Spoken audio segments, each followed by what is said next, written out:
The Civil War memoirs of Private Samuel Watkins of Company H, 1st Tennessee Infantry, are considered the best ever written by a common soldier of the field.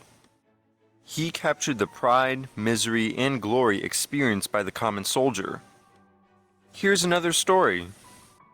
It's no surprise that some rebels were prone to mischief.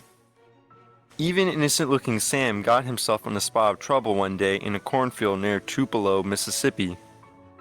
Sam's regiment was under the command of General Bragg, who issued an order authorizing citizens to defend themselves against the depredations of soldiers, to shoot them down if caught depredating.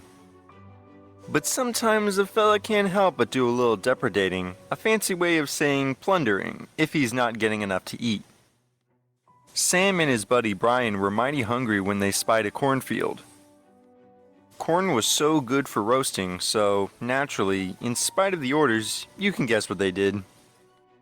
Sam had an armful of corn when suddenly, an old citizen raised up and said, "Stop there! Drop that corn!" The old fellow had a double-barreled shotgun cocked and leveled at Sam, and proceeded to march him towards General Bragg's headquarters. No amount of pleading helped change the old man's mind. Sam said, "I could see the devil in the old fellow's eye." But Sam was determined not to see General Bragg, who was a mite too quick to have his own men shot. So he said to the old man, "Mister, Brian Richardson is in your field, and if you will go back, we can catch him and you can take us both to General Bragg." The old fellow's spunk was up. He had captured me so easy, he no doubt thought that he could whip a dozen. They got back and there was Brian, with his arms full of corn. The old citizen leveled his gun, but Sam grabbed it, and with the assistance of Brian, we had the old fellow and his gun both.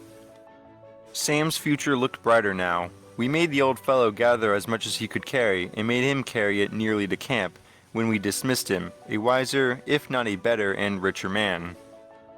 Produced by UltimateFlags.com.